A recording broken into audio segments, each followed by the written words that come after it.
Où est l'arnaque? Rappelons brièvement le concept de cette série de vidéos. Il s'agit pour moi de résoudre ici cet exercice, relativement classique, en vous arnaquant à au moins un moment de ma correction. À vous de voir à quel moment je vous aurai arnaqué, et bien évidemment, en seconde partie de vidéo, je dévoile l'arnaque, et j'indique sur le ou les points où je vous aurai arnaqué une correction valide, pour dire voilà, on aurait dû faire ça plutôt que ça, voilà. C'est parti. Soit soit l'espace vectoriel des fonctions de R dans R, qu'on peut aussi noter comme ça, bon, le noter E pour aller plus vite, soit B l'ensemble des fonctions de E qui sont bornées sur R. Donc le sous-ensemble de E qui est constitué en fait des fonctions bornées sur R. On nous demande de montrer que B est un sous-espace vectoriel de E. C'est parti. Oui, évitez, évitez la section commentaires avant d'avoir regardé la vidéo par vous-même, avant d'avoir essayé de voir où était l'arnaque, etc. Sauf si vous voulez bien évidemment vous livrer à un pronostic quant à l'arnaque dont j'userai dans la vidéo, auquel cas merci de bien vouloir faire précéder, pour tout ce qui concerne en fait des spoils potentiels, mettez un petit alerte spoil au début, en début de commentaire pour éviter voilà, des timecodes, des machins comme ça, bon, ils sont les bienvenus, après une mention spoil quand même pour pas gâcher l'arnaque à d'autres gens. C'est parti, montrons que machin est un sous-EV de machin, ok, je vais leur dire, écoutez, déjà on va faire le truc classique, hein, on va montrer que B, donc déjà, de fait, par définition, eh bien, B est inclus dans E, c'est un sous-ensemble de E, donc c'est l'ensemble des fonctions de E qui vérifient blablabla, donc inclus dans E, ok.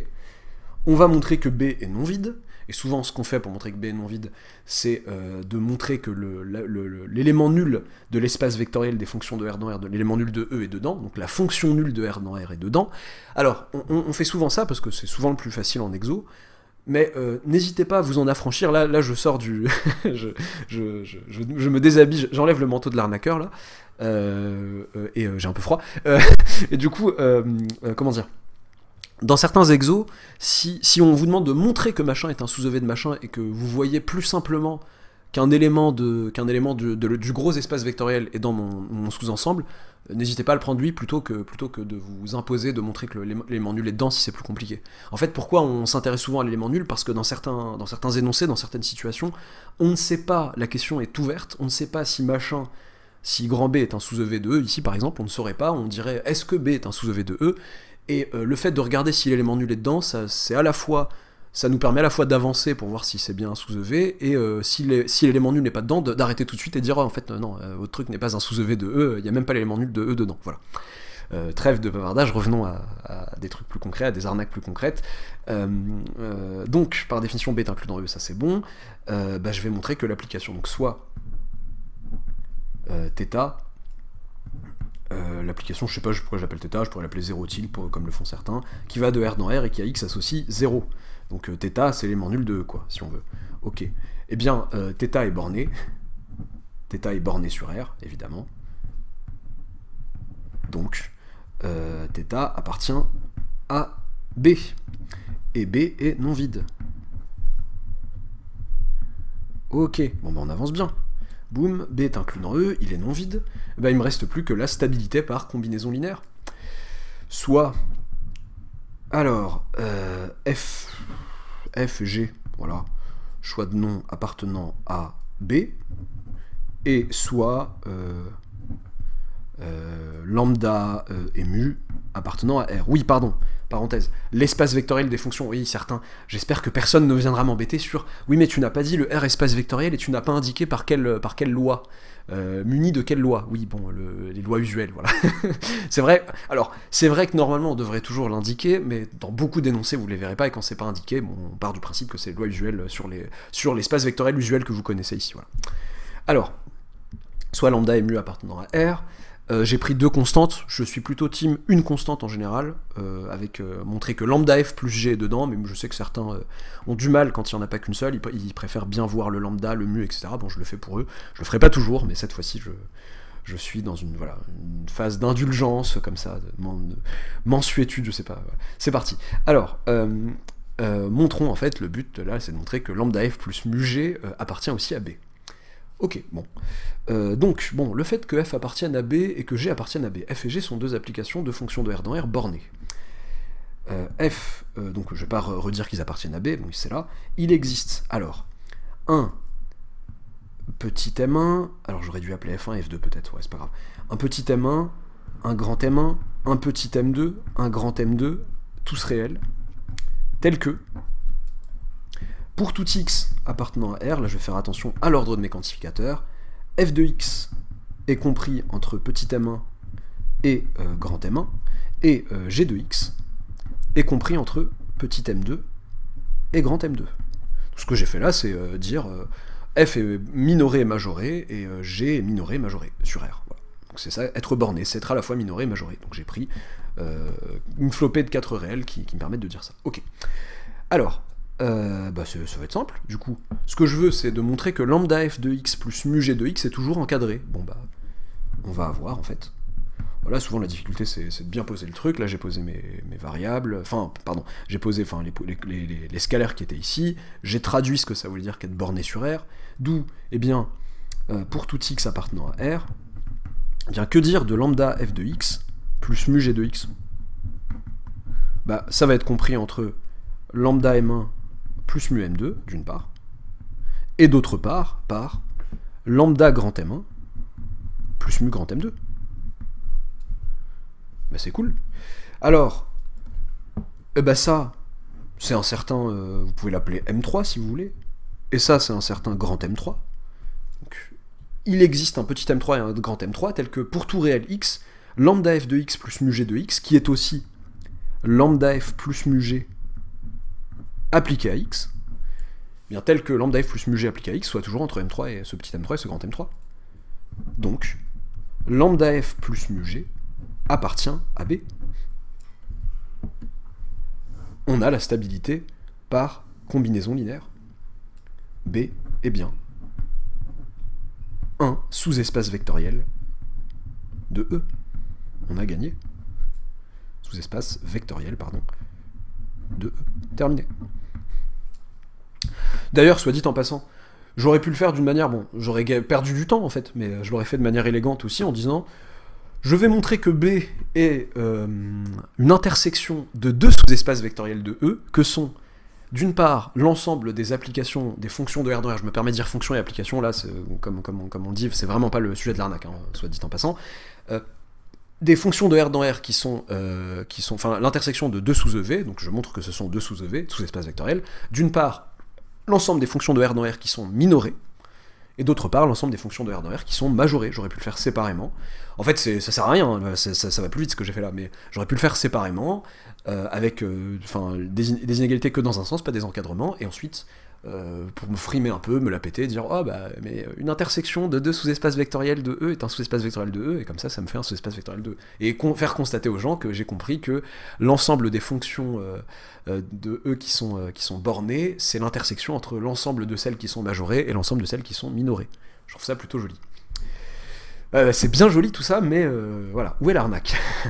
Alors, j'espère que malgré la simplicité de l'arnaque, elle en aura fait tomber plus d'un, parce que là, on est sur des notions intéressantes, on découvre les espaces vectoriels, voilà, des nouvelles notions pour les élèves de première année, et on est parfois tenté d'en oublier les propriétés de base que nous savons sur nos calculs sur les réels, voilà, sur les inégalités notamment, voilà, j'indique un peu où est l'arnaque en disant ça.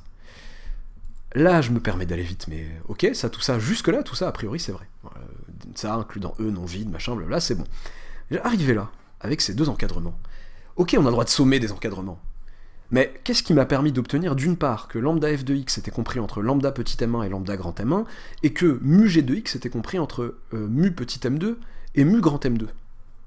C'est la multiplication, normalement, séparément, avant de faire l'addition qui est tout à fait permise, c'est la multiplication de celle-ci, de cet encadrement, de tous les membres de cet encadrement par lambda, et de tous les membres de cet encadrement par mu. Oui, mais problème, énorme problème, lambda et mu ne sont pas des réels positifs, a priori. Ils sont des réels quelconques. Donc j'ai absolument pas le droit de multiplier comme ça en disant « oh, tout va bien ». Donc c'est voilà, l'énorme douille qui est là, c'est ça qui casse tout le truc. Et douille que j'ai continué à défendre à la fin en disant oui, le sous-espace vectoriel des fonctions majorées de R dans R. Bien sûr, un très joli sous-espace vectoriel. Prenez la fonction f qui va de R dans R et qui a x associe, je sais pas moi, zut, là je me... c'est là où il faut que j'en trouve une vite, qui a x, donc je veux une fonction, j'ai dit une fonction majorée, qui a x associe... Alors non, on va prendre plutôt... ok, c'est des minorés, ça va servir même. Ça va revenir même, j'espère que vous me concéderez. Qui a x associe exponentielle x. Donc elle est bien minorée. Donc elle appartiendrait à ce que moi j'ai appelé fallacieusement le sous-espace vectoriel des fonctions minorées sur R. Elle est minorée sur R, elle est minorée par 0. Et si vous prenez moins f, vous multipliez cette fonction f par un scalaire qui est moins 1. Moins f, qui va de R dans R, et qui a x associe moins exponentielle x. Est-ce qu'elle est minorée? Oh, ça m'étonnerait qu'elle soit minorée, elle tend vers moins l'infini lorsque x tend vers plus l'infini. Donc votre espace vectoriel, il est bien gentil, mais la stabilité par combinaison linéaire, par une des combinaisons linéaires les plus simples qui soient, prendre une fonction multipliée par un scalaire, ça marche même pas. Non, bah non, pas du tout. L'ensemble des fonctions minorées de R dans R n'est pas un sous-EV de grand E, ici. Pareil pour les fonctions majorées de R dans R. Pour cette raison de multiplication, attention, par des réels qui peuvent être négatifs. Donc qu'est-ce que j'aurais pu faire? Bah, j'aurais pu... Et c'est là c'est le moment pour moi de faire l'avocat, un peu de défendre un peu l'utilisation des valeurs absolues que les premières années notamment. Bon, après en deuxième année, en prépa, dans le supérieur en général, on comprend l'intérêt. Mais là, typiquement, c'est intéressant de se dire, ok, c'est bien gentil, vous avez raison de dire que borné, ça veut dire ça. Mais là, vous avez tout intérêt à nous dire plutôt que si je prends f et g, donc je reprends la preuve un peu du coup de la stabilité par combinaison linéaire, ouais. Soit fg, donc le seul point qui posait problème, soit fg appartenant à b, et soit lambda mu de réel. Donc, plutôt que de dire il existe petit m1, grand m1, il existe grand m, grand m1 et grand m2, deux réels positifs, cette fois-ci, tels que, quel que soit x appartenant à R, valeur absolue de f de x est inférieure ou égale à m1. C'est ça que ça veut dire être borné aussi. Et valeur absolue de g de x est inférieure ou égale à m2. Ok. Et du coup, maintenant je vais faire quoi? Je veux que valeur absolue de lambda f de x plus mu g de x, qui est en fait, bon rappelons que ça, c'est valeur absolue de lambda f plus mu g appliquée à x, et ben on veut que ça soit inférieur ou égal à toujours une certaine constante fixée pour tout réel x, qui est la même pour tout réel x. Et ben inégalité triangulaire, rapidement, donc inégalité triangulaire, qui me dit que ça c'est inférieur ou égal à valeur absolue de lambda f de x plus valeur absolue de mu g de x, petit doute grec, inférieur ou égal, donc c'est égal, donc cette chose est égale à valeur absolue de lambda fois valeur absolue de f de x plus valeur absolue de mu fois valeur absolue de g de x, et c'est inférieur ou égal, par hypothèse sur f et g, à valeur absolue de lambda m1 plus valeur absolue de mu m2. Bah, vous avez bien un certain réel m3, positif ou nul, tel que, pour tout réel x, valeur absolue de lambda f plus mu g de x est inférieur ou égal à ce réel m3 positif. En tout cas, voilà, votre fonction lambda f plus mu g est bien bornée. Je rappelle que pourquoi ça veut aussi dire borné, parce que bah, ça veut dire que pour tout réel x, f de x est compris entre moins m1 et moins grand m1 et grand m1. Donc il y a bien votre côté minoré et majoré. Voilà. Et donc lambda f plus mu g appartient bien à B. Voilà. La manipulation d'objets un peu plus compliqués, espace vectoriel, machin, avec des nouvelles propriétés, ne doit pas vous faire oublier ce que vous savez, le bon sens et les bonnes pratiques que vous aviez quand vous travaillez sur R en général. Voilà, multiplier une inégalité par un réel, faut faire attention, est-ce qu'il est positif, est-ce qu'il est négatif, ça, voilà, faut pas le laisser derrière vous. J'espère que ça vous aura plu, si c'est le cas, n'hésitez pas, ça fait un peu trop... impératif. N'hésitez pas à vous abonner si ce n'est pas encore fait, à activer la petite cloche des arnaques, et à bientôt pour une nouvelle vidéo.